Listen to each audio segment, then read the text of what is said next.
Eric Burgess here with Music Marketing TV, and today we're looking at Effectrix by Sugar Bytes. It's an effect plugin. Let me show you how it works. I have a guitar loop here.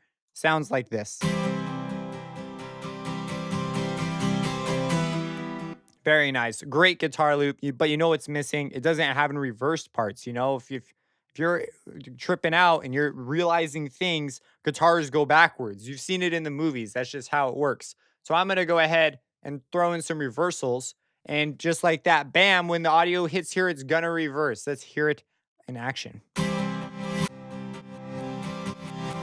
Let's go for something shorter, like a quarter note reverse. And let's move it over here. Our universe discoveries don't have to be all at once like that. We can have them in the middle.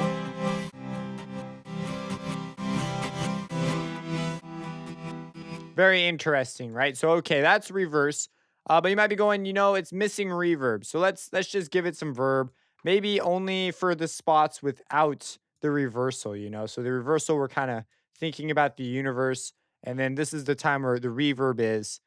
And that's what we are looking for. The high pass is off. That'd probably be fine. The sound can do with verb on the whole thing.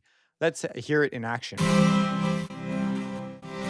Now you might be going, that verb shows up pretty suddenly, and you'd be right. So what we're going to do is we're going to fade it in with the attack knob here. It fades in the wet level. So let's hear that. Now 125 milliseconds, maybe not enough. Let's go for like 475.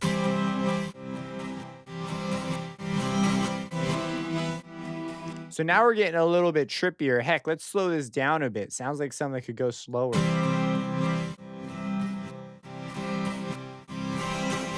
Now, if you want to get into like a crazy dance scene, you got to have some stutter effects. It's just like a rule. It's just a law. Now, there's some presets in here if you don't want to make your own, like Stereo Gator. That sounds cool. Let's go with that one. And let's bump our tempo up, right? Because we're dancing now.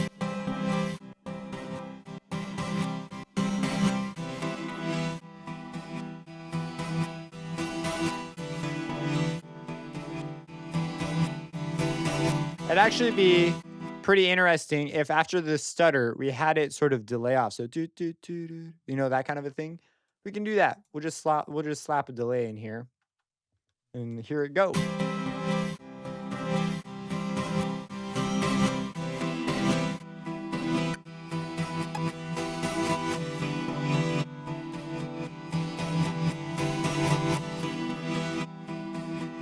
I am going to get rid of the reverse. You can get rid of all of them. You can right click to get rid of it. If you have a whole bunch, you can click the X. It will get rid of everything. Or if you like what you have, but you want to just, hear it with it not on, you can just click the on button and then it will not play that stuff. So let's hear it.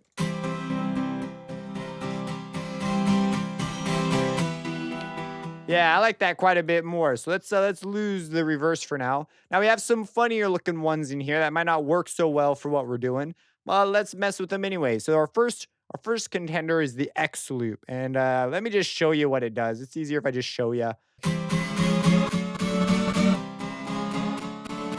So you can see we are definitely changing pitch. So every loop, the pitch changes. We can change the size with every loop. This can get pretty funny sounding. And we can also, if you want to go up like a lot, let's go 100% up. And if you want to go down, you can do that too. If you would rather go low. Sounds like some sort of like a sad cartoon moment. And there are a bunch of interesting presets to sort of give you some inspiration with these kinds of effects. I find these very helpful. Maybe you're doing like just a transition, or you're doing some work for a studio and you want something that can really quickly do the pitch down loop thing. This is your plugin. Push the tempo. Okay, so that's enough of X loop. Very interesting effect. Can be really cool for transitions. We have just regular old loop. Now, regular old loop sounds like this. It's basically the same thing without all the crazy pitch changing. An important control to note here, if you want your loop to go continuously, is the decay. So make sure you've got your decay on, but if I have it at infinity, it will continue to loop.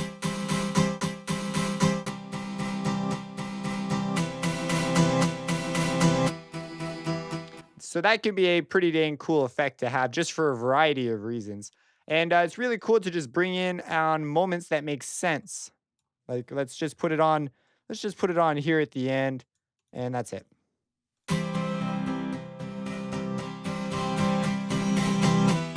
Now you might be going, this is cool, but it doesn't sound cool having it on a loop like that. Well, what you can do is you can have things be triggered by MIDI, and you can actually have different keys. And when you push keys, they will pull up the effects that you have for that key. So you can actually perform live with this and get really intricate performances with all these effects turning on and off with the push of a key, and it just looks really fancy when in reality, you're just pushing a key for something you thought out beforehand. So, pretty nice effect. The scratch loop, popular hip hop effect. You get the whoa, whoa, whoa, whoa, whoa. We go down, we go up.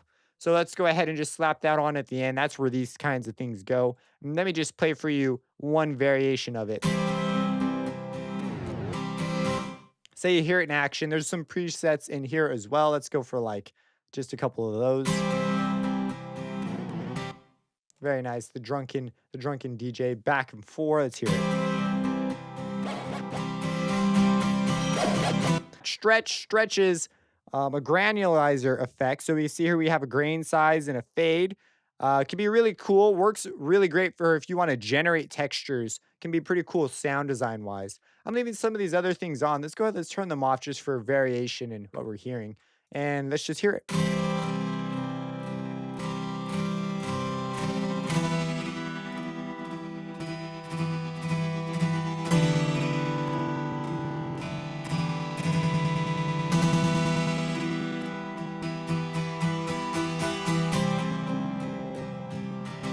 So that gives you an idea of what the grain size does. Can be cool if you are making like industrial loops or some drum loops that just have some funny sounds in there.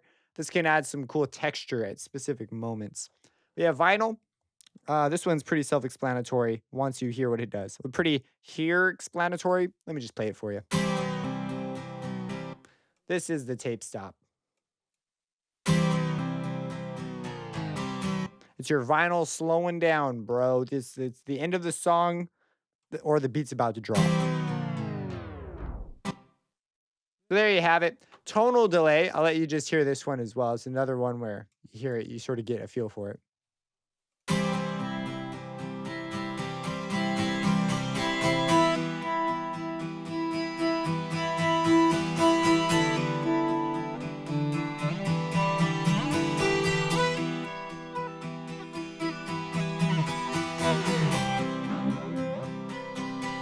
So this is a really cool delay. And honestly, this delay alone could be a reason to get the plugin because you don't see delays like there's not as easy a control for this in other delays like there is right here.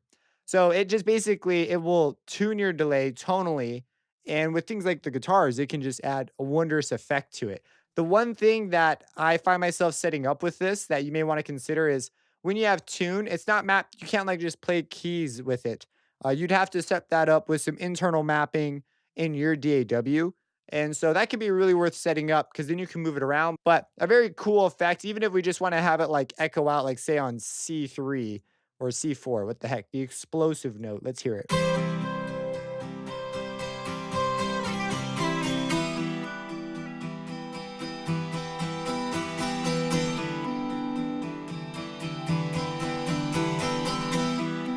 Very cool. So there's a bit crusher in here, pretty cool. And also you can directly change the sample rate, which allows me to actually show a couple DSP things that I think is pretty cool.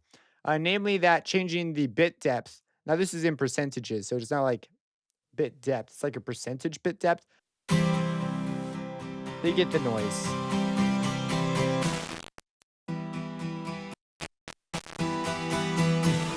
Now, if we mess with sample rate, that's a different kind of distortion error, right? Bit crushing causes distortion on the y-axis, where sample rate distortion causes distortion along the time axis. Let's hear that.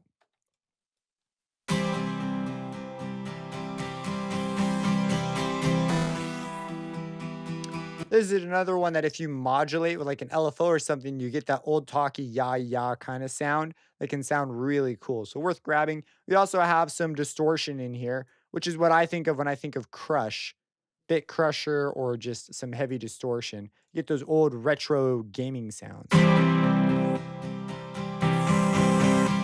Now you can modulate these things. So if I come into the modulation track here, I can assign it to one of these knobs. So you see here we have the sample rate. So I'm going to go ahead and modulate this down. So as it plays, it's going to do this. It's going to turn up, as you can see. And as I move through here, I don't know if it'll let me move through here, but as I play it, you'll see it move down, which is really nice that they have it internally. We also have the ability to smoothly transition by just bringing up the smooth. It'll interpolate these values. My interpolation is a little too long. Let's make it like 60 milliseconds. And let's go ahead and do the same thing for the bit crusher. So let's go to modulation track B. So you need to go to a separate track, go to the bit crusher. And I'm going to do the same thing. What the heck? Also setting it, let's set this to like, I don't know, 40 milliseconds for interpolation. You can also record and randomize this if you desire, but in general, these are the two must-know buttons along with the ability to change your track. Cool, so that's the bit crusher. We also have a filter. You have your various filters in here: high pass, band pass, low pass. And our vowel mode, we have the ability to create an envelope follower, which will follow your audio around. I really like the vowel filter. Let me just put it on here for you. And let's go ahead and modulate it like we did earlier. So I'm going to grab the cutoff, which controls the vowel we're singing.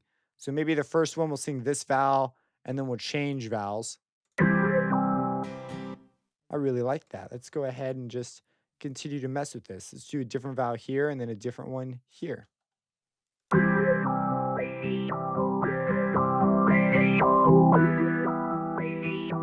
Now let's go. Let's add a phaser. You know, a phaser needs to come in. If you don't know what a phaser is, phaser basically, when you think of phasers, just think of holes in your sound. It's like they put little holes in your sound, and these holes move.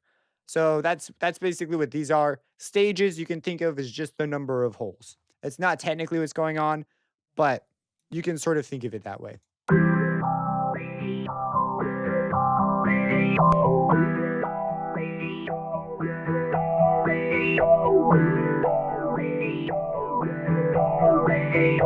Let's get rid of the phaser, change it out for a chorus.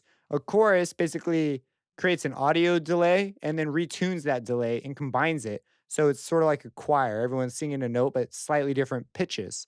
So that's what we have here. And you can see very, very similar effects. That's because flangers, phasers, and choruses are all kind of the same process, just built slightly differently. And they produce really audibly different effects. But there's definitely areas where they sort of cross paths. So let's go ahead, let's hear the chorus. Let's put the chorus on the whole time. And let's change the feedback back a little bit, bring the width up, bring the depth a ways down, and just hear that.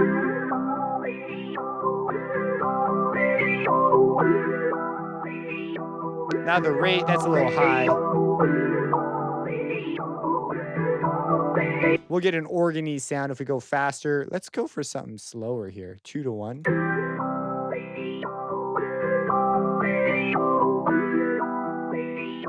I tend to favor this kind of stuff typically. But if you're going for like organy kinds of sounds or retro sounds, faster rates typically are a bit more reminiscent of those sorts of things. And that is Effectrix by Sugar Bytes. There are a couple extra controls here, like you have the ability to change the tempo of your grid, add swing. You can control things with MIDI, meaning you can switch between a whole bunch of preset patterns for live performance. You can copy and paste those patterns. You can randomize just about everything in here. That's what chaos will do for you. Like let's chaos it a couple times and see what we get.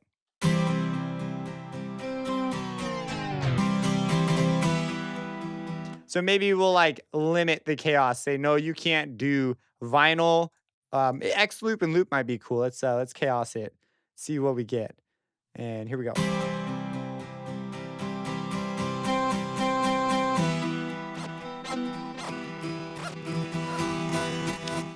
So you get the idea. We can also initialize it and set it back to the beginning if you want to start from a blank slate and don't want to have to click just everywhere. Now, I had a bunch of things off, actually. So anyways, yeah, that's that. If you have any questions, let me know. Subscribe and hit the bell icon for future videos. And have a blessed day.